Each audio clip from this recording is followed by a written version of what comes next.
हाय दोस्त, कैसा है। हम फिर आ गया। मेरा हिंदी में थोड़ा दिक्कत है, मैं उतना हिंदी जानकारी नहीं है मेरे को। अभी थोड़ा थोड़ा करके मैं थोड़ा नॉलेज ले रहा हूँ और इसको इम्प्रूव कर रहा हूँ और उससे मैं सीख रहा हूँ। मैं आज जो टॉपिक के बारे में बात कर रहा हूँ आपसे, वो टॉपिक है ज़िंदगी में सबसे वैल्यूएबल चीज़ क्या है। किसी को बोलेंगे पैसा ज़िंदगी में सबसे वैल्यूएबल चीज़ है, और किसी को बोलेंगे वो ज़िंदगी में वैल्यूएबल चीज़ बोलता है रिश्तेदार जो है, घर में फैमिली है, रिश्तेदार है, ये लोग सबसे वैल्यूएबल चीज़ है। लेकिन मैं एक बात कह रहा हूँ आप लोग को, थोड़ा ध्यान से सुनिए बात। ज़िंदगी में सबसे बड़ा वैल्यूएबल चीज़ है टाइम। जो टाइम आज का दिन में चला गया आपको, जो टाइम आज चला गया आपको, वो टाइम कभी दोबारा नहीं आने वाला है।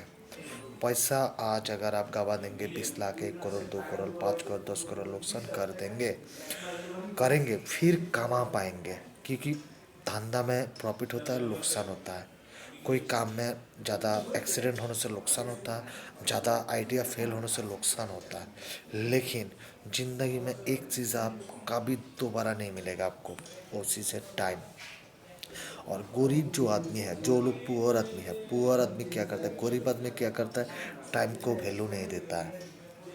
हो सकता है गरीब आदमी टाइम को वैल्यू नहीं देता है, नहीं तो वो टाइम को वो घंटा हिसाब से हावर, 1 हावर 8 घंटा के लिए काम में लग जाता है 500 रुपया 1000 रुपया में। मतलब उसका पास कीमत हुई है, एक एक आदमी का पास एक एक सोर्स है, एक एक माइंड थिंकिंग है। वो उसी का माइंड थिंकिंग के ऊपर डिपेंड करता है उसका पास 1 घंटा का वैल्यू क्या है। तो उसी हिसाब से वो टाइम को यूटिलाइजेशन करता है और उसी हिसाब से टाइम को वैल्यूएबल बनाता है। तो मेरा कहने का मतलब यही है, आपको ज़िंदगी में सबसे बड़ा चीज़ है कंपाउंडिंग बनाने के लिए, पैसा को ग्रोथ करने के लिए, कोई हैबिट को अच्छा से हैबिट बनाने के लिए आपको टाइम को वैल्यू देना पड़ेगा। और टाइम में आप जो प्रॉफिट करेंगे उसको वैल्यूएबल चीज़ करने के लिए आपको एसेट बनाना पड़ेगा। तो गरीब जो आदमी लोग है वो एसेट खरीदता है, लेकिन वो क्या करता है, वो पहले जो काम करता है, चाहे बिजनेस करता है छोटा मोटा, चाहे कोई काम करता है, उससे जो उसको सैलरी से जॉब आता है, जॉब से पैसा आता है ना, उससे क्या होता है वो एक्सपेंसेस खर्चा करता है। मतलब उसको नीड जो खर्चा है, खाना आने का, अच्छा जामा पहनना, अच्छा कपड़ा खरीदना, दाम ज़्यादा दाम वाला एक मोबाइल लेना, इस सब काम में वो पैसा एक्सपेंसेस कर देता है। और अमीर लोग क्या करता है, अमीर लोग का थिंकिंग में आपको पता होगा, वो अमीर होने वाला है ना वो गरीब होने वाला है। मतलब गरीब आदमी पहले जो पैसा उससे कोई काम से प्रॉफिट हो, चाहे कोई जॉब से मिला हो, चाहे कोई किसी काम से उसको धंधा मिला हो, वो पहले वो खर्चा कर देता है। ज़्यादा पैसा 90% वो खर्चा में लगा देता है, खर्चा कर भी देता है।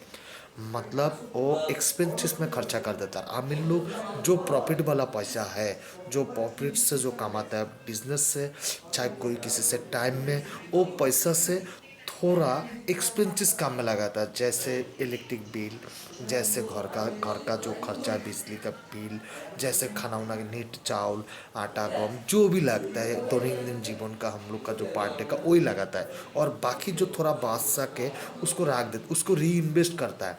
तो री इन्वेस्ट करते करते एक टाइम आ जाता है उसका एसिड से एक पैसा आ जाता है। जो पैसा से, एसिड से जो प्रॉफिट होता है, उसी प्रॉफिट से उसका दिन का जो एक्सपेंसेस है वो वैल्यूएबल कर लेता है, मतलब उसका कंप्लीट कर लेता है। आप समझ गया होगा शायद, मेरा बात आप समझ गए होंगे।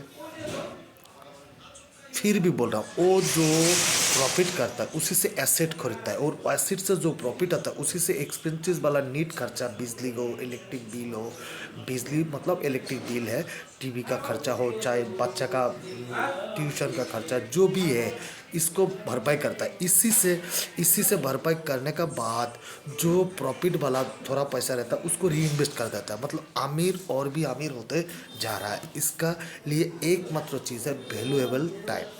आपको टाइम को वैल्यू देना पड़ेगा, हर दिन का यूटिलाइजेशन करना पड़ेगा। आज का दिन कैसा किया है समझ गए होंगे आप।